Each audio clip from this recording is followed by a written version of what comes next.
Hello दोस्तों, मैं Muktikanta, third आई trainer. चलिए आज हमें जानेंगे थर्ड आई एक्टिवेशन करने के लिए जो सबसे बड़ा साधन होता है वो ध्यान ही होता है, यानी मेडिटेशन।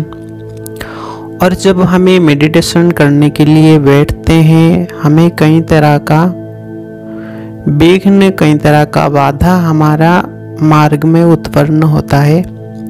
चलिए जानेंगे वो सारे विघ्न किसके लिए आते हैं, वो विघ्न कौन करता है और हमें अपना मार्ग से कौन हटाना चाहता है।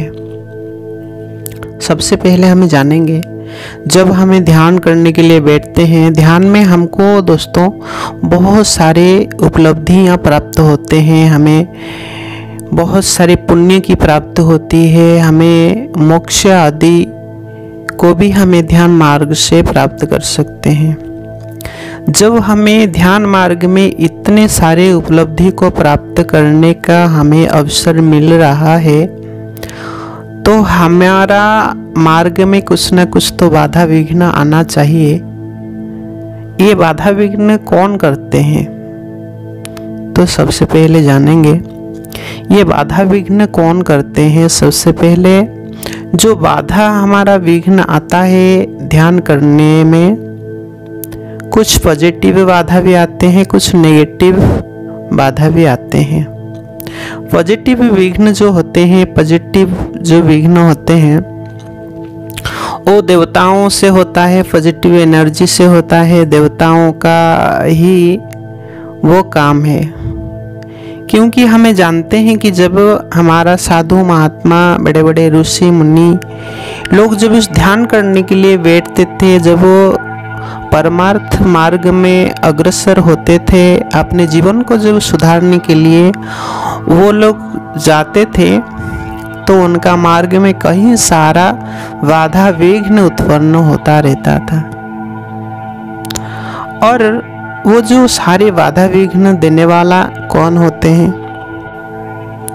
हमारे जो इष्ट होते हैं वो हमें कभी बाधा विघ्न नहीं देते हैं। लेकिन जो देवताओं होते हैं, इंद्र आदि बड़े बड़े देवताओं, हमारा मार्ग में बाधा उत्पन्न करते हैं।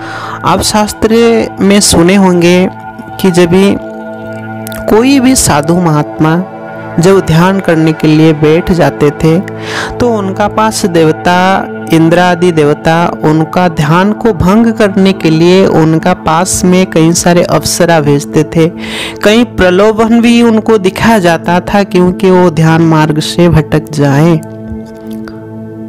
तो देवता नहीं चाहते हैं कि जो मनुष्य है वो हमारा से उच्च गति को प्राप्त करें, हमारा पद हमसे छीन ले। क्योंकि ध्यान में इतना शक्ति होता है, ध्यान में इतने पुण्य को हमें प्राप्त करते हैं, ध्यान में इतने सिद्धि को हमें प्राप्त करते हैं कि देवताओं का आसन भी छीनने का क्षमता भी हमारा पास आ जाता है ध्यान से।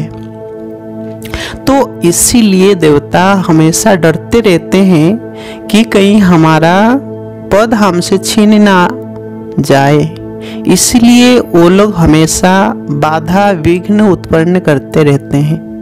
हमें जब ध्यान मार्ग में जाते हैं दोस्तों, जब ध्यान करने के लिए बैठते हैं, तो कई आसपास से कहीं हमें कुछ शुभ खबर भी मिल सकता है। बहुत दिन का हमारा कोई चीज़ का ऊपर इच्छा है हमको प्राप्त करने का, वो चीज़ भी हमें मिल सकता है।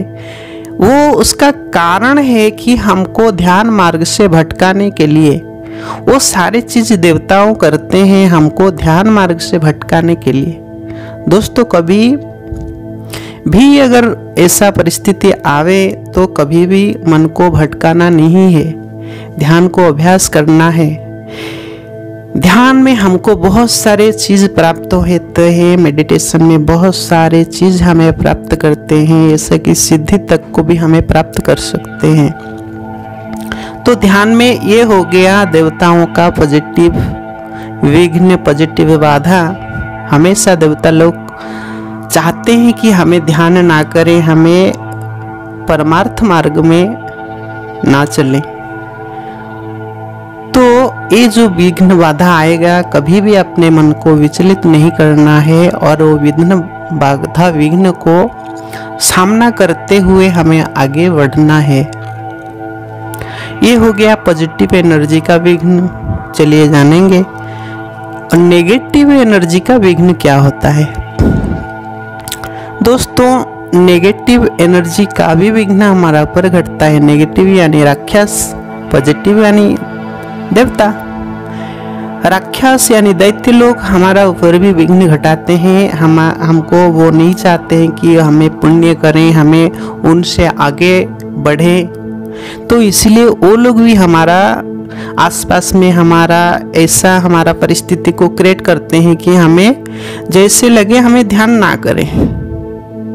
तो दोस्तों, ऐसे भी परिस्थिति हो सकता है। आप ध्यान करने के लिए बैठे हैं, कहीं आसपास कहीं हो हल्ला होने लग रहा है, कहीं आपको कोई डिस्टर्ब कर रहा है, आपका शरीर में कहीं खुजली अचानक आ रहा है, तो ये सारे चीज जो विघ्न घट रहा है आपका साथ, ये नेगेटिव एनर्जी का विघ्न है।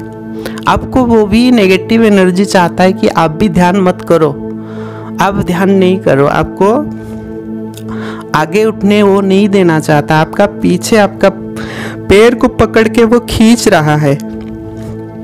तो दोस्तों, हमेशा याद रखो, जब भी आप ध्यान करने के लिए बैठे तो भगवान कुछ ध्यान का मार्ग में ध्यान करने के लिए भगवान श्री कृष्ण ने कुछ मार्ग बताए हैं कुछ। तो चलिए जानते हैं। श्रीमद् भगवद गीता में भगवान श्री कृष्ण कहते हैं, हे अर्जुन, शुचो देशे प्रतिष्ठाप्य स्थिरमासन आत्मनः नाति चितम नाति उच्चम चैलाजिन कुशोतरम ततेकाग्रम अनकृता जते चितेन्द्रिय क्रिय उपाविश्य शनि जुंजत योगमात्मा विशुद्धाय। जब हमें विशुद्ध योग को अभ्यास करना है, विशुद्ध ध्यान को अभ्यास करना है, तो सर्वप्रथम हमें क्या करना है? सर्वप्रथम हमें ये करना है कि हमें शुचो देशे प्रतिष्ठाप्य स्थिरमासनम आत्मनः, शुचो देश यानी पवित्र स्थान में हमारा आसन को हमें प्रतिष्ठा करना है। हमें जहाँ ध्यान करने के लिए बैठे हैं तो हमारा जो आसन होना चाहिए वो अत्यंत पवित्र होना चाहिए और जो अति निर्मल वातावरण होना चाहिए, वो आसपास में कहीं हमें कोई विघ्न ना पहुँचे, ऐसा पवित्र स्थान में हमें बैठ करके ध्यान का अभ्यास करना चाहिए। शुचो देशे प्रतिष्ठाप्य स्थिरमासनम आत्मनः, वो आसन कैसा होना चाहिए? वो प्लॉट कैसा होना चाहिए? नाति छितम नाति उच्चम चैलाजिन कुशोतरम, यानी वो ज़्यादा ऊंची नहीं होना चाहिए, वो स्थान ज़्यादा उच्च पे नहीं होना चाहिए और ज़्यादा नीच पे भी नहीं होना चाहिए। चैलाजिन कुशोतरम यानी हमें जैसे आराम मिले, जैसे हमको कंफर्टेबल हो, हमें जैसे शांति पूर्वक बैठ सके, वैसा कुछ गद्दी का जैसा हमें अनुभव, शांति, हमारा शरीर को रिलैक्स फील करने के लिए हमको ऐसा कुछ चीज़ चाहिए। वहाँ पे हमें डाल के अति पवित्र निश्चल जगह में हमें ध्यान का अभ्यास करें। तो भगवान ध्यान में हमें प्राप्ति जो चीज़ होता है, सबसे पहले धीरे धीरे हमें ध्यान का अभ्यास करें। धीरे धीरे ध्यान का अभ्यास करते हुए हमको आगे बढ़ना है। तो दोस्तों, आज हमें जाने कि ध्यान में हमको पॉजिटिव का क्या प्रभाव पड़ता है, नेगेटिव एनर्जी हमें क्या विघ्न घटाते हैं। पॉजिटिव नेगेटिव दोनों भी हमारा ऊपर विघ्न घटाते हैं और भगवान इसके लिए हमको जो भी प्रेरणा दिए हैं श्रीमद् भगवद गीता में, जो भी हमको वाक्य, जो भी उपदेश दिए हैं भगवान, उसी उपदेश को पालन करते हुए हमें ध्यान का अभ्यास करना है। अगर आपका कोई सद्गुरु है तो उनका सलाह लेकर आप ध्यान का अभ्यास कर सकते हैं। अगर कोई सद्गुरु नहीं है, कोई दीक्षित आप नहीं है, कोई महापुरुष का सानिध्य में जा कर के भी आप ध्यान का अभ्यास करें। तो दोस्तों, आज ये जो टॉपिक है आपको सुन के बहुत अच्छा लगा होगा। चलिए, मैं अपने बात को यही रखता हूँ। मैं फिर अगले वीडियो में आपके लिए कुछ सुंदर बात मेडिटेशन का ऊपर लेकर आऊँगा। आज के लिए इतना। जय श्री कृष्ण, जय श्री राधे।